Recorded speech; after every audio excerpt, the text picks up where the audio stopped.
All right, welcome back to another episode of the Denway Podcast.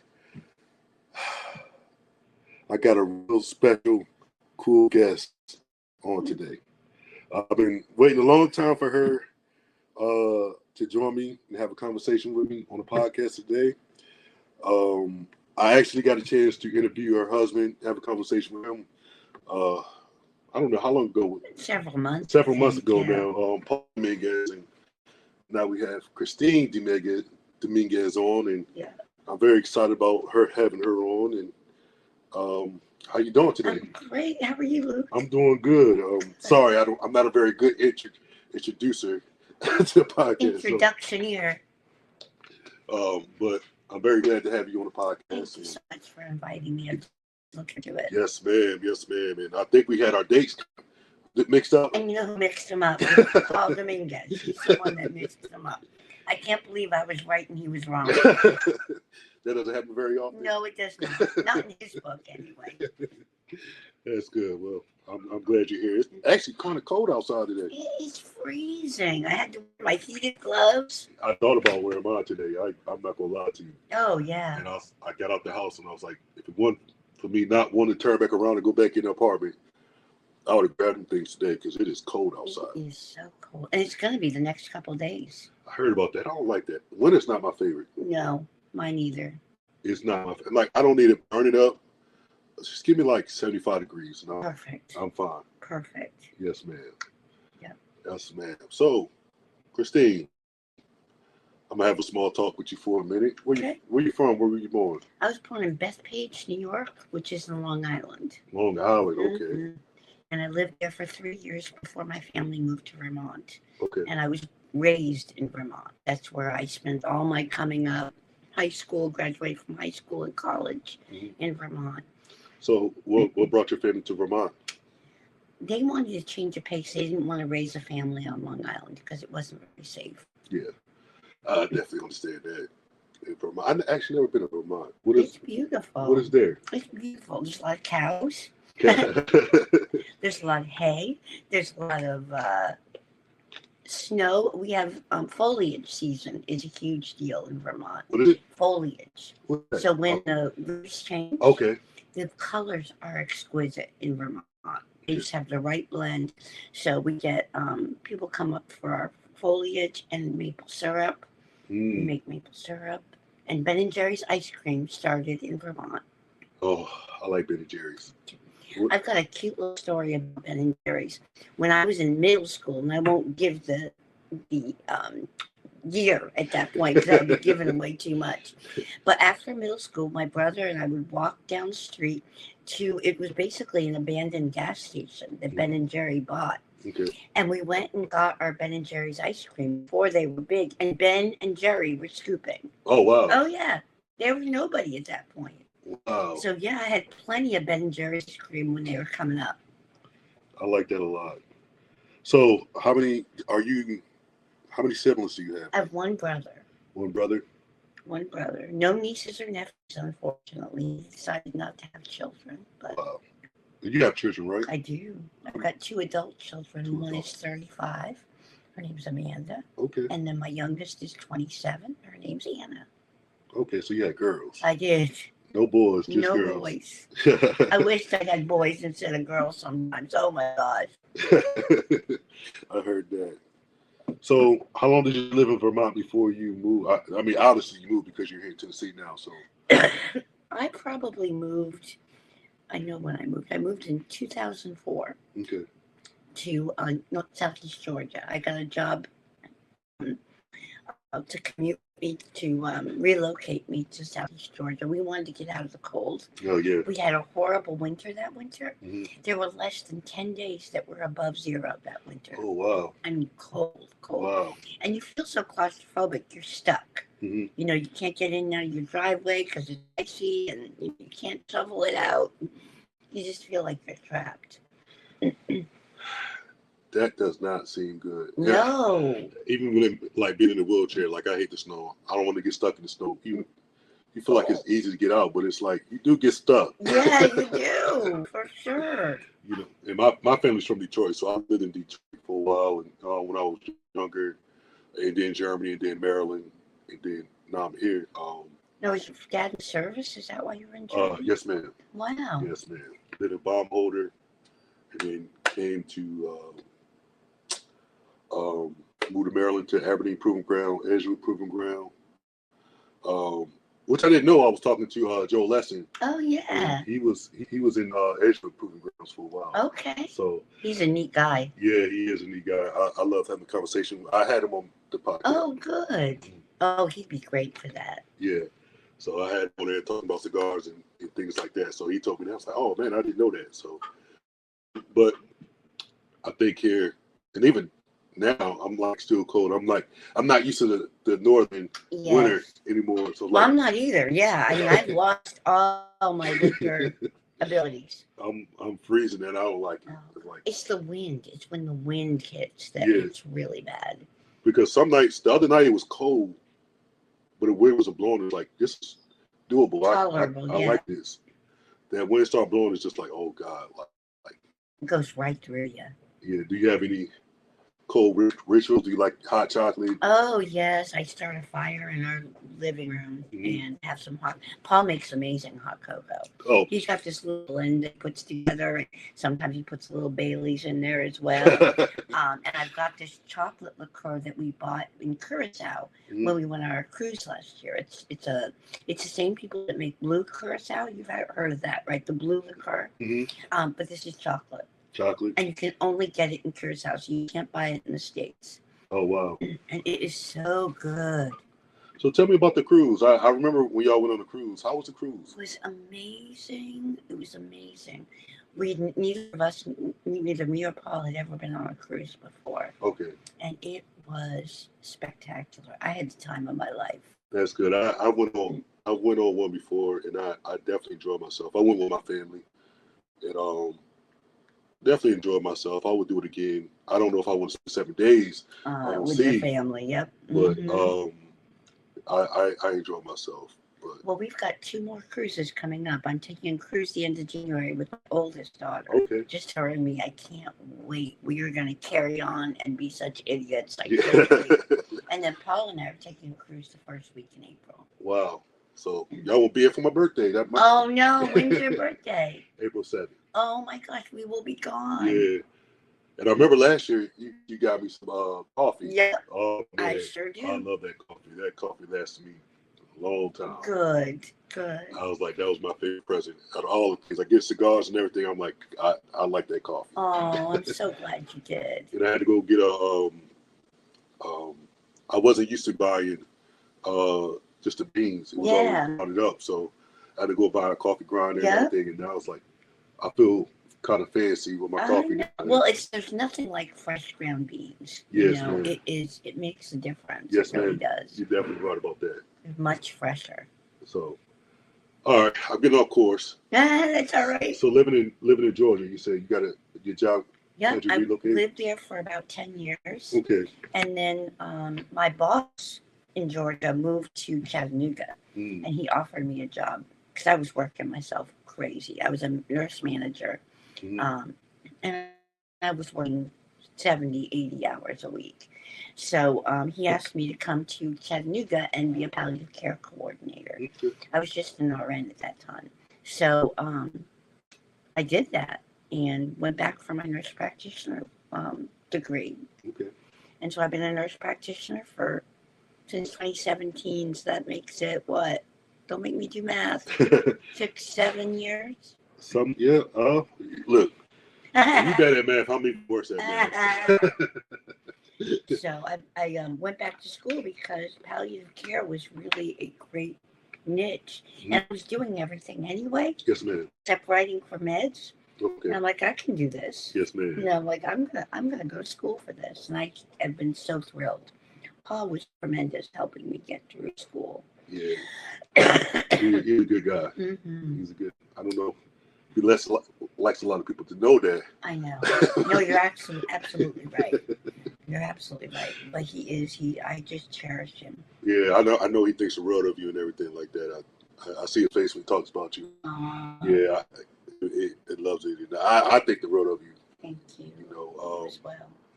I remember last year I got to talk to you, and for the New Year's thing, was at City City. Yes. And you spoke some kind words to me. Yes. And I was like, I try to live by those words, but it's just like, just words that I need to be reminded of. Yes. And I just, it meant the world. You are the blessing. You are the blessing that's giving to others. Mm-hmm. And I can't tell you what you've done for Paul. Mm-hmm. You know, it's made him a little less of an ogre. No, he's a good guy. Yeah, he's a good guy. But yeah, I love that, and I'll just you know, like I said, I think the road to you. I asked Paul about you, and he talks about you, and I like that, and so like I said, I'm definitely excited to be having a conversation with you. This is great. Like a one-on-one, uninterrupted conversation. Exactly. No, I love it. That's great. So, being in Chattanooga, is that where you met Paul? I actually met him in Southeast Georgia. Okay. And we met on Match.com. Oh, wow. I know. And we waited a couple weeks before we actually had a date. We talked on the phone. We waited a little period of time. And then once we had our first date, we were right on path. But the funny story is we've been dating several months. I was going to break up with him. Oh, wow. I didn't think it was working. I didn't think things were going well. I'll never forget this conversation. I was talking to him. He goes, well, can we still be friends? And I said, of course we can still be friends. Yeah. So he came over and brought margarita mix. He makes the best margaritas in the whole world. He brought margarita mix, and that was the last thing. That was the last time I was ever without him. I mean, that brought us back together. Wow. So margaritas. Wow. Paul does a lot of things. He makes a lot of things. I'm very fond of his with the barbecue spaghetti. Barbecue spaghetti. I love that. Every time he makes it. He's a great chef. He really is. I'm very. I love his cooking. Yes. Yeah. Yes, he is a good cook. I'm not so much. I like to bake. Okay. Like I bake breads and bagels. I make amazing bagels. Wow. You like bagels? Yes, ma'am. Okay. Well, yes, I'll remember that next time I'm cooking them. But I'd love to make bagels and bread, that kind of stuff. And Paul doesn't know how to do that. So that's my role. That's good. I like to make cookies and brownies. Wow. All the sweet stuff. Well, that balances you all off. Yeah, exactly. That balances you all Paul's off. all about the meat. Yeah. You got the sweets. I got the sweets and the carbs. I get the carbs. I'm a carb lover. So speaking of that, how was Thanksgiving? Lovely. Thanksgiving was last Thursday, right? Yep. Yeah. I had Paul's son was there, and my oldest daughter was there. Okay. And we had a wild time, a great time. We had a little turkey and ham and all the fixings. Yes, ma'am. It was great. We played games. And so that was your daughter that went to the little I call it appreciation party. I seen y'all at for Chris Cole. Oh yeah. Amanda. Yeah, that's Amanda. That's my oldest daughter. Yeah. Because I don't think I had met her before. I met Paul's son at y'all's vow renewal a couple months ago. Well, and both girls were there. You probably just didn't get a chance to see them. Probably not. Both my girls. My youngest one is the one that made the cupcakes and the cake. Okay. And she was kind of walking around. They were good cake. Oh, what a good. Yes, ma'am. Oh, my God. I still have some of the cake frozen. Wow. I chunked it in slices and froze it. Yes, ma'am. That reminds me, I should probably defrost it. So, you're looking, what's going on for Christmas? What do you got planned for Christmas? So, for Christmas, I'm not sure yet. I know my oldest is coming. Gilbert is coming. Paul's son is coming a couple days after Christmas because he's going to spend Christmas with his mom in Louisiana. Okay. Very low key. Very low key. Yeah. My daughter helped me decorate the house yesterday. So we're all decorated. Well, Sunday. So we're all decorated for Christmas, which is nice. That's good. I love the holidays. I like that a lot. So we talked about Paul. So tell me something interesting about you outside of baking. Outside of baking. Tell me interesting, something you enjoy to do. Like. So I love to play games. I love to play board games. Board games. I play a game called Dominion with my daughter, and it's a card game. But it is involved in very a lot of thinking, a lot of strategy. But I love that game. And whenever Amanda comes over, we play cards. We play games because I just love playing games. Yes, sir. You Carl said doesn't care for it. I play a couple games. I could play Phase 10. Yeah. Uno. What? But a couple. I could play poker a little bit. I'm not good at, or like the strategy part. Like I don't care about that. But, yeah. I mainly play for fun. I don't really do anything competitive. I love spades. I love to play games with partners. So in the Black community, spades is a big thing. Is it really? Yes, ma'am. I didn't know that. I choose not to participate. I was at my buddy Duran and his family, and he's like, "Y'all play spades?" I'm like, "Bro, I chose not to play spades for a reason. Like, it is a competitive thing in the Black community." Oh wow, I didn't know that. Yeah, it's just like I chose. Look, I'm a watcher. I will watch you play and laugh, but I can't do that. I'm not gonna play. So to this day, I'm 39 years old, and I've never played a round or a lick of spades. Wow. And I don't think I ever will. It's so easy. It's not hard. Okay. But there's strategy involved. Yeah, I know. Yeah. And I'm like, so I mean, that's cool that you play. I mean, you kind of wanted cookouts and play spades. Yeah, there you go. So you love games and things like that. So let's talk about perspective on life. Okay. What is your perspective on life? So I am 58 years old, and I have lived a life full. I have done the things I want to do. I have seized the day every day, for the most part. I'm generally a happy person. Every morning I wake up and I feel good. I'm like, praise God, here we are. This is great. Yes, ma'am. So, if God took me today, I would say my life was fulfilled. I would say I did everything I needed to do and wanted to do. That's why I keep putting obstacles and things to work towards. That's why January we've got a cruise. April we've got a cruise. And at this time I'm dealing with terminal cancer. I was diagnosed with stage 4 oral cancer. It's been since July of 23 was when I was diagnosed. So I've been over a year and a half with the cancer diagnosis. And they told me I had a few to several months. Well, here I am. It beat the odds because I remember that time, and it was very a sad time for a lot of us. Yeah.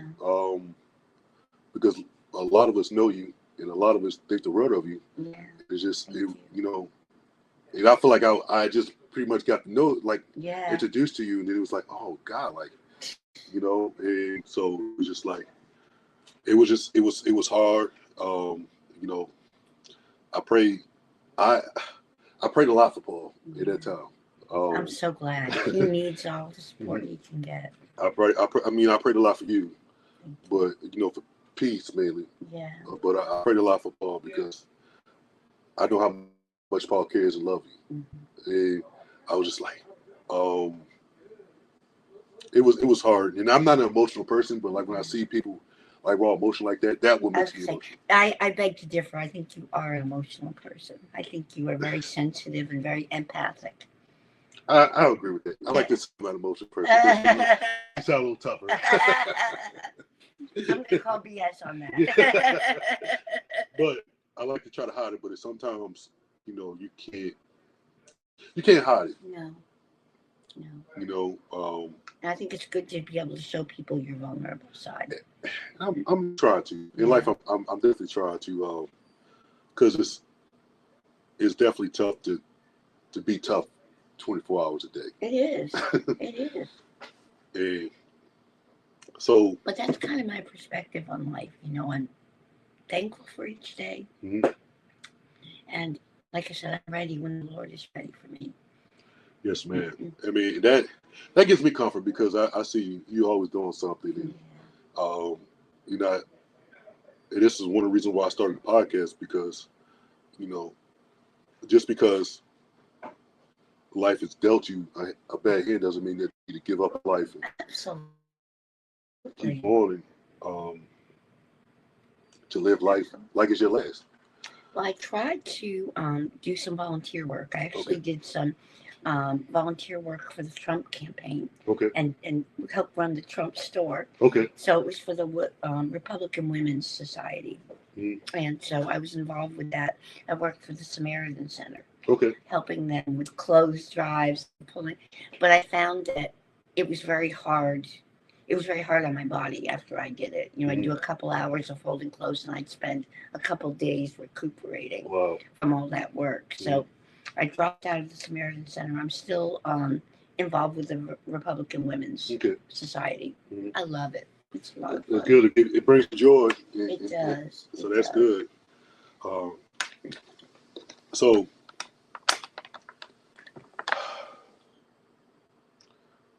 I like the perspective. Yeah. But can you talk about some of the days that you feel discouraged? Sure. I get down, I would probably say once a week or so. I'll have a down couple of days where I'm really sad at the hand I was dealt. I don't think it's fair in my cognitive brain. It doesn't seem fair. In my heart, I know what God's doing, and I know it's His will, not mine. And I try to keep that in focus. But Paul is really who helps keep me grounded. When I get sad, I can get kind of anxious, and just kind of overwhelmed. He's the one that says, "Okay, what's going on?" He'll talk me down off the ledge, because it's really hard thinking. I thought I'd live till I was 90 years old. To die before I'm 60 seems a bit intense. Yeah. So I get caught up in that once in a while. I think it's good, and I ask that because we talk about being strong, and we always talk about the happy, being happy. Right. We never really talk about the days that we feel discouraged, that we feel hopeless, and it's just like, why me? And people don't see that because you don't go out and say to people, you don't go out and say, "I'm sad today." They only see me on good days. Yes, ma'am. So nobody knows that, or they hear it, but they don't believe it. They haven't seen it. But, my close family has seen my angst that I've had about all of this. And I think even me, obviously it's two different situations, but I got so good at hiding, even my family didn't see it. Yeah, right. No, exactly. Because it's a normal occasion. I could, it's funny. I look at my childhood and like, people will say I was a happy kid with a smile on my face. A lot of times that smile was not a real smile. Sure, of course. And I'm a lot better now with it, and my smile is a good smile. Like I feel like I've always had a good attitude, but I don't know if I was able to navigate having being encouraged and being discouraged. Right. Particularly, I'm like I said, I'm 39. I feel like I'm just now starting to understand how to articulate my feelings. Yeah, I know it. And so it's been a blessing, and it's kind of tough, but I'm here for it. Absolutely. Yes, ma'am. Absolutely. Yeah, you've been dealt a dirty hand as well, unfortunately. Yeah. But at the end of the day, we have a time where we feel discouraged, but I have more days where I'm encouraged and enjoy myself than days that I don't. And I may allow myself a time to be discouraged, and then I'll say, you know what? Pity party's over. Yeah. It's time to. Because sometimes a pity party is a healthy, a healthy thing to go through. They say if it weren't for pain, rain out of happiness. I mean, pain or whatever. With no happiness. You wouldn't appreciate a good day. Yeah, so we have to go through those days. And how was your family with the diagnosis? Yes, ma'am. And stuff? My kids were really torn up. Of course, Paul was too. Unfortunately, my mother had passed, and I honestly believe she couldn't deal with what was going on. You know, I feel like she's with me now, cognitively clear and being able to help me and love on me. Whereas in reality, you know, when she was here on earth with me, she was so sick. And it would have just broken her heart. Yeah. She couldn't have dealt with it. So I understand it, because you're a baby. I know. I know. You're a baby. But I think everybody's, you know, dealing with it well. I think some people are like, you know, they see me looking so well, they don't realize that, yeah, we're still fighting cancer. Yes, ma'am. I'm still getting chemo every week, and it's hard for them to understand. Well, you're a fighter. I am. You're a fighter because, like you said, I was around when you got the diagnosis and was told it wasn't looking so good. And, you know, I think we were prepared, not to be morbid and not like that, right. But we were preparing for case scenario. Of course. You know, and every day is a bonus, a gift. Absolutely. You know, I thank God that He brought you into my life. Yes. You know, I love that. And every day is a bonus. And so you doing this podcast is amazing. I've been looking forward to this. Yes, ma'am. Let me tell you, ever since my diagnosis, I have stuffed so much life in. Yeah. I'm no longer working my job, unfortunately. Okay. I'm retired, which I hate, but I think back to how hard work was. I'm like, I couldn't do that anymore. But I loved what I did. My job was really my essence, and that was hard. You know, not having that anymore. Yeah. That was a big part of me. So it's hard being without it. So let's talk about that, because obviously it's still you, but you have to change your identity a little bit. Exactly. So how hard is it, or how easy is that for you? I was shocked. I thought it would be harder than it was, to be honest with you. But I've got 2 girlfriends who are my absolute best friends. They're retired. Okay. So now we can do things on a Monday afternoon, you know, we can do things, go to breakfast on a Wednesday when it's not crowded. And I've really fallen into this retirement mode. I really have. Yeah. I wish I had more energy to do some of the things I like to do. I can't do, you know, like extra running around, you know, doing shopping and that kind of stuff. I can go to 1 store. I can't go to 4 stores or 5 stores. I know. That's how I feel about shopping. Oh yeah, not a big fan. I don't like shopping though, so I'd rather just stay online and just get what I need to get online. I know, that's kind of what I do too. I like to buy local. I like to try and support local businesses. Yeah, me too. Yeah, I think that's important. You've got such a nice community in Cleveland. I really think you've got a nice shops and those kinds of things that you can support. And I think it's a special community. Yeah, it definitely is a special community, and that's why I wanted to come back. I went to school here in 2009. Oh. And I left for Pennsylvania in 2012. I had a buddy at the time playing at church, and I went back up there to help out with that, and I realized that my life was still here. Yeah. You know, I left away, and I definitely appreciated Cleveland when I left a little bit more. So when I came back, I was just happy. And it was just, for me, I will say that, like, person that's in the wheelchair, it's a little easier. Now, there are some places that are wheelchair friendly. Yeah. Still. True. Which is horrible to think about. I mean, everything should be. Yeah. But as far as like me having to go places and do things on my own, because I'm a person that thrives off it, being independent. The less independent I am, the less happier I will be. Oh yeah, me too. So when I can do stuff on my own and take care of it. So I understand when people get upset with me. We say, "Hey, man, I can help you do this. I can help you do that." I was like, "No, I got it. Yeah.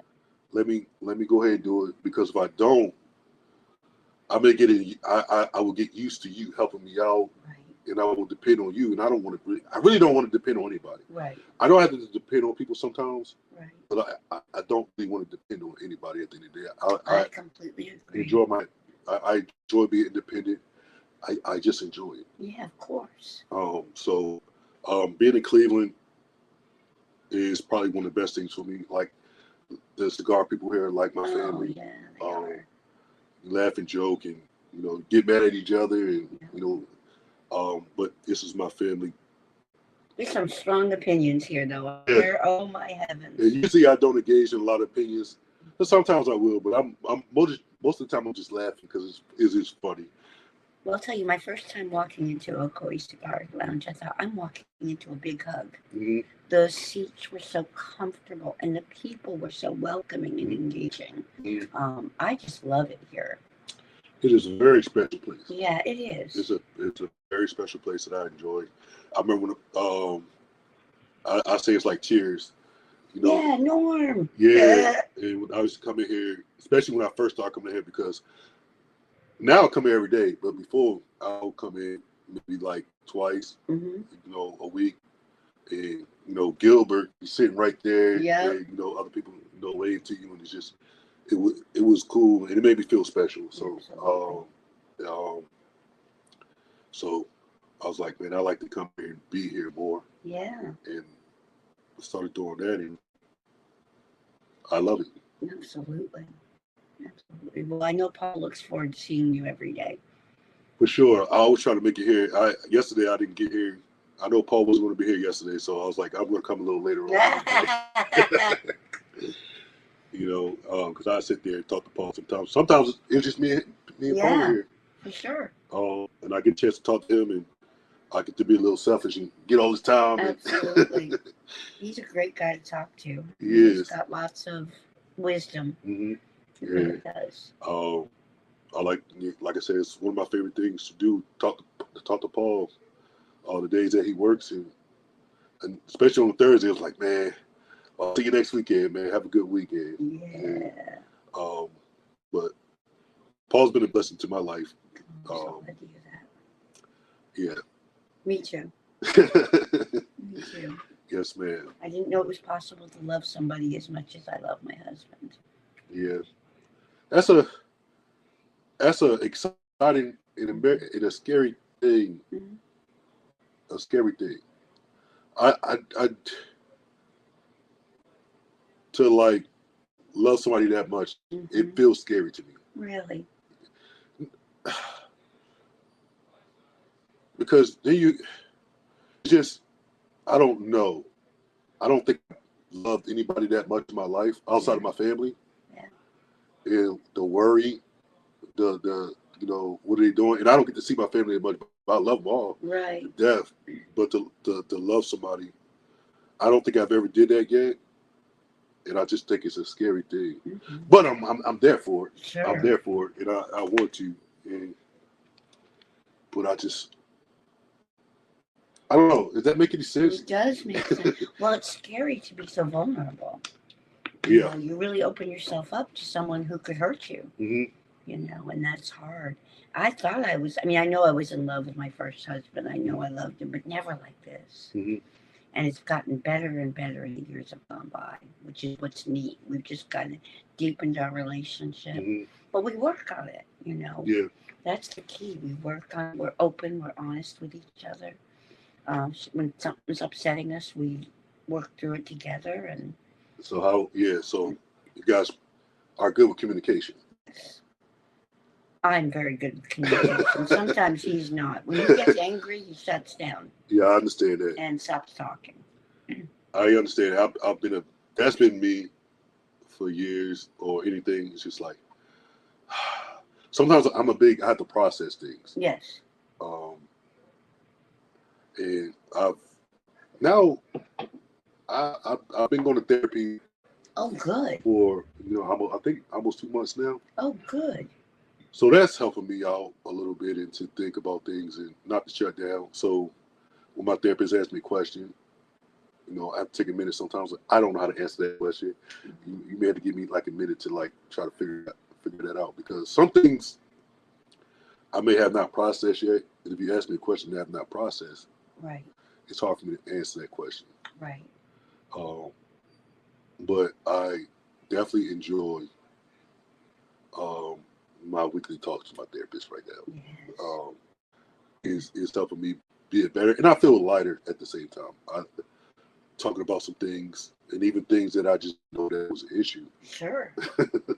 Yeah. Have you ever did therapy? I am in it right now. Okay. I've been doing it since my cancer diagnosis. This is my third recurrence of cancer. Oh, wow. Okay. On the second recurrence was when I started seeing Nancy, my counselor, and I love her. I've never stopped. So I've been seeing her since 2020. Wow. I think. Mm-hmm. And she's amazing. So you enjoy it? Oh, I love it. I love it. She helps me so much. That's good. I'm a big advocate of therapy. Yeah. And even before I started doing therapy, I was, and it's just like it came to a time where I probably needed to talk to somebody. But second of all, like if I advocate for it, then I should be doing it myself. Mm-hmm. So I was like, well, it's time to do that, and I started doing it, and I'm enjoying it, and yeah. And it's helping you. Yeah, it's helping me. Like I said, I feel lighter. Mm-hmm. I'm not good with homework sometimes when she gives me homework. Yep. Yep. Because it's sometimes it's not the way like my body or mind works. Mm-hmm. But like I've been trying to journal and things like that, and I need to actually make more time to do that. I'm bad about journaling. I try, but I'll do it 3 days in a row, and then I'll stop. Mm-hmm. And I'm trying to like have the discipline where I could just sit there. When I get up and I drink my coffee, I was telling a friend this the other day, get up and I make my coffee. That's probably like, I'm happy throughout the day, but that's probably like my happiest time of the day. Oh, yeah. First thing in the morning when I get up, because I don't feel very good when I get up. Okay.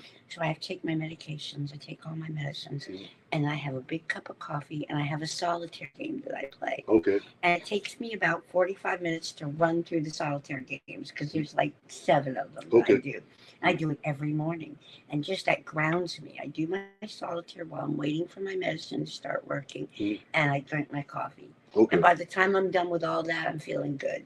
That's good. I like that. So I got super early to see you today because I wanted to be on my game. I wanted to be. Yes, so I got up, I played my solitaire, I did all those things. Yes, ma'am. I was ready to come in perky. I was, like I said, I was ready. Last night I was like, I got to get to sleep at a good time because I've not been sleeping well. Oh. Man, and I think because of daylight saving time. Yeah. It really put me in a little bit before that, but now I'm like a person I can wake up 8:30, and I was doing that regularly, maybe 7:30 sometimes. Wow. But now I'm starting to sleep, and 9:30 I can easily stay in bed till about 10:30 if I'm gonna have to use the bathroom. Yep. No, I'm the same way. And I don't know if it's my body saying you need rest, or it's just like I gotta let me get out this bed and get dressed, because I know I can stay in this bed all day, and just chill and relax. Sometimes I'm good with relaxing. Yeah, good. Yeah, I'm good with relaxing. When I need to.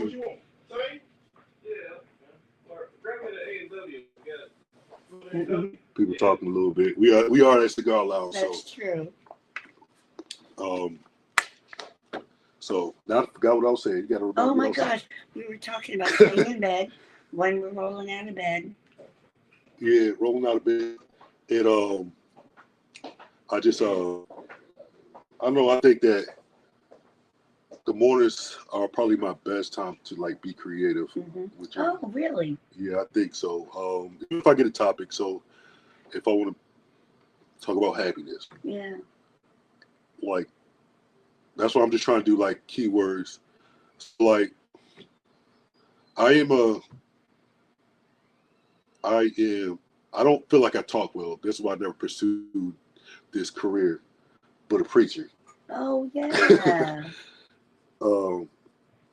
So I remember growing up. You remember opposition books, the black and white? Yeah. And I wish I still had them because it would be cool to like look at them now. But like, I would write sermons. Oh my heavens. Yeah, in these books, like these things, just in case one day I became a preacher. Like, I don't have the books anymore, obviously, but like I would literally write. Oh, that is sermons. So cool. Yeah, and how old were you? I had to be. I started going to church. Started going to church, I think, around 15 years old, like consistently. Yeah. So I had to be probably 15, 16, maybe 17. Probably in around times where just had composition books, just writing my composition book and write a sermon out of it. And they probably made no sense. But oh, I'm sure it did. But that's cool. But seen from the mind of a 15-year-old. Yeah, but I would love to see that. Oh yeah, it'd be really interesting. In some of those, and how I would be able to like take some of those sermons now and upgrade them. But yeah, I think I wanted to be a preacher as a kid. When I started going to church, I wanted to be a preacher, but it maybe just my insecurities. But I don't feel like I'm a great communicator. So you podcast. I do a podcast. So it's like I had to compromise a little bit. Yeah. But so I think I can journal, but I think that's how I may be able to journal. Is have a word, disappointment.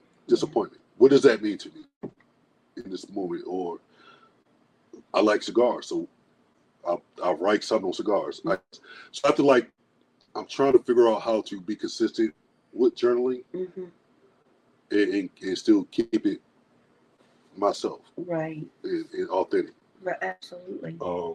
Because sometimes I just can't sit there. I don't want to just sit there and write how I'm feeling, because if I'm whatever I write, I think I'll come out. It's going to come out how I'm feeling. Yeah. Whatever I write. Right. So if I say I want to write something on resilience, how do I feel about that word today?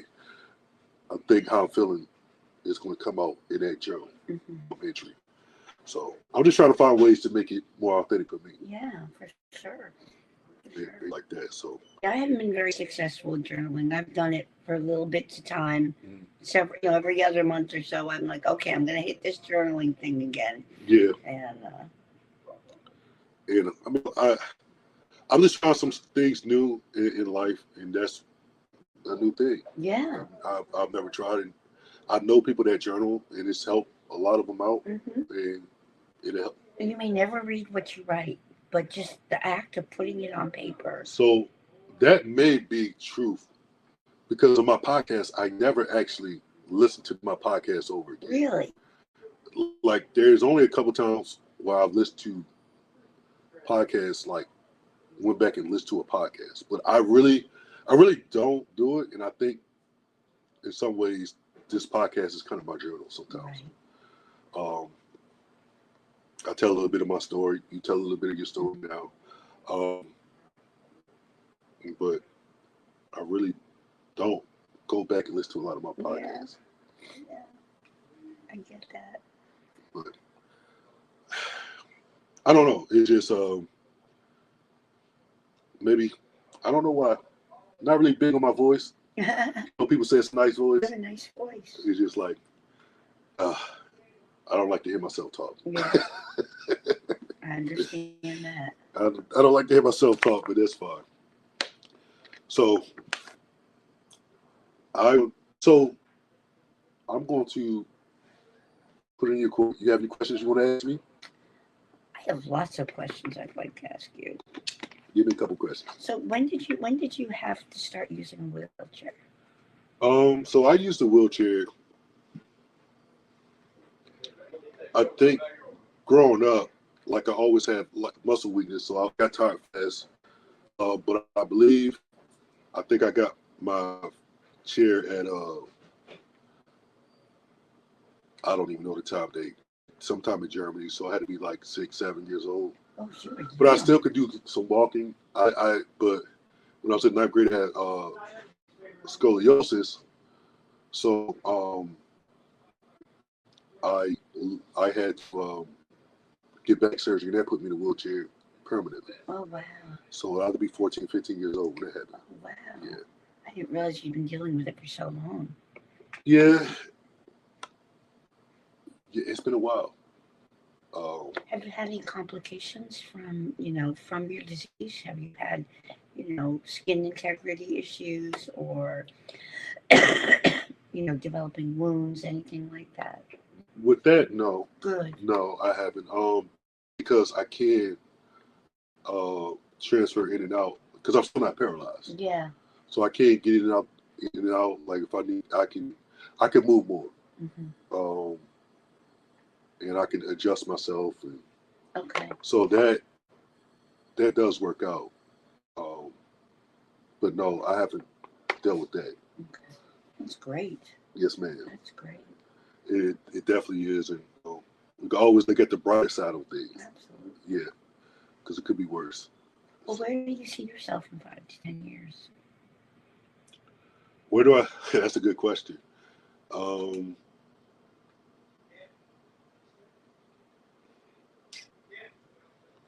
Where do I see myself in the next 5 to 10 years? I don't know occupation or profession. Mm-hmm. I know, and I say this all the time, this is my 2 biggest things in my life, is I want to be happy and at peace. Mm-hmm. So no matter what I'm doing, what I do for work, for a living, I expect myself to be, at peace and happy. Sure. Whether that's dealing with triggers, traumas, we got to work through our things. I never want to hurt anybody because of what I'm dealing with. It's not fair for that person. So I know I want to be healed and happy and at peace. I can't tell you what I'll be doing, but I think that life will be good when I have those. Absolutely. Yes, ma'am. I love your answer. That was great. Mm-hmm.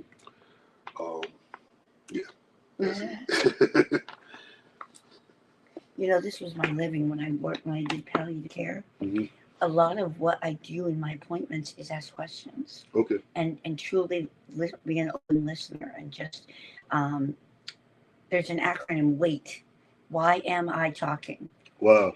It's a real it's really hard to open your mouth, ask a question, and then hush. Mm-hmm. Because when you allow people to talk, it's going to get out there, and then people feel uncomfortable in silence, so they'll try to fill the void, and then you get the real stuff. Yeah. That's when you get the real information. So it's funny because you're doing that, and I'm like, I want to keep talking, but I know I got to be quiet. But a lot of what I did was, talking with my patients, what's working, what's not working, and spending some real good time listening. It's kind of, this podcast is similar to, what I do. You'd be a great palliative care provider. You'd be able to do this because you can really dig things out. Yeah. That would be cool. Yeah. Yes, ma'am. That would be cool. Because I like asking questions, but I like the more of a conversational stuff too. Yeah. I think some of the podcasts I've listened to over the years, and what got me into podcasting is listening to people have conversations. Yeah. And just going back and forth. Mm-hmm. And I always like to open it up and people ask me questions because they still want people. I still, even if I'm vulnerable with things, you're vulnerable, you get more vulnerable. Mm-hmm. And I would like the people to know about me still. So absolutely. But it's hard sometimes. Mm-hmm. And respecting your privacy, and Mm-hmm. So I dig it. I like doing this. It is my favorite thing to do. So let's talk about that. Like, do you have any more questions for me? I don't think so. I think you did really well. So you said wait. Wait, yeah. Why am I talking? Why am I talking? Wait. So what? Like, can we talk about that for a minute? Sure. So what exactly? When you're having a conversation with somebody Mm-hmm. and you find yourself yammering, Mm-hmm. you hit the brakes and say, "Why am I talking? Am I adding anything that's going to be helpful in this moment, or am I just jabbering to fill space?" Mm-hmm. So if you stop talking, you allow the person who you're with to fill the gap, fill the void. Because I love to talk. I can listen to myself talk all day long. Yes, ma'am. But that's not the goal. The goal is to hear what my patient is saying to me and to be able to fill in the blanks. Yeah, I feel that. Um, yeah, I like that a lot. So, um,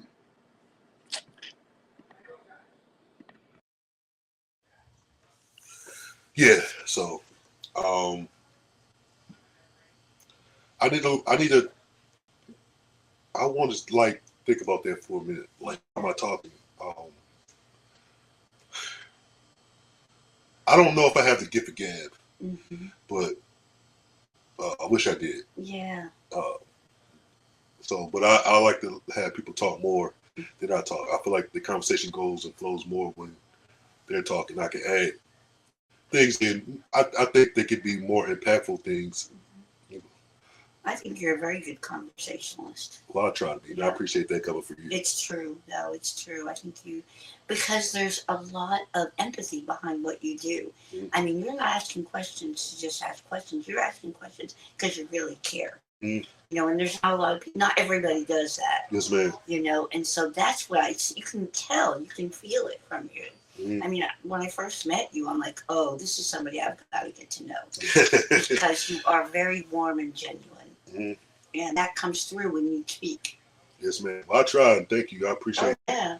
I appreciate that a lot. Absolutely.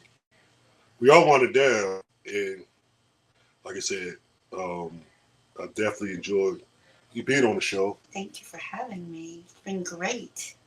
And all that good stuff and the conversation. If you ever want to do it again, we could do it again. If you got something to talk about, thank you. You know, I'm always down to talk to you. And, thank you.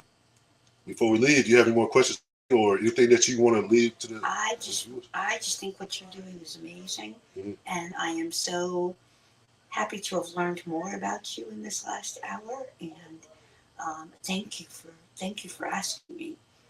I'm really glad to have done this. I appreciate you so much for doing the show. Like I said, if you ever want to do it again. Well, you know what I was thinking? I was thinking that when this disease continues to progress, because I'm on the last chemo that they can give me. Mm-hmm. Once this chemo no longer works, it's about time for hospice. Mm-hmm. I thought it might be interesting to do a podcast around hospice and what that means and how I'm experiencing it. And to share that with people, because hospice isn't about dying. It's about living with the disease that is taking you. Mm-hmm. You know, and so people think you go on hospice, you die the next day, because a lot of people have seen that. Yes, ma'am. But what they don't understand is the reason they've only been alive for 2 days is they waited too long to get on hospice. Yeah. You know, so I think that might be something interesting that your listeners may get some value out of. Well, if you want to do that, we can. Like I said, I'm always down to talk to you. Thank you. Things like that. And, so. I'm happy to share my journey because it hopefully will help someone. Yes, ma'am. You know? The journey. Somebody's always on the same kind of journey as you. Yeah. And you want to encourage them, and I think that you are a big encourager. Thank you. Things like that, and I pray for you and Paul, and God's family. Good people. Thank you. Yes, ma'am. Yes, ma'am. So, with that, I think that I'm going to end it, and I hope you guys enjoy the conversation. Yes, definitely. Thank you.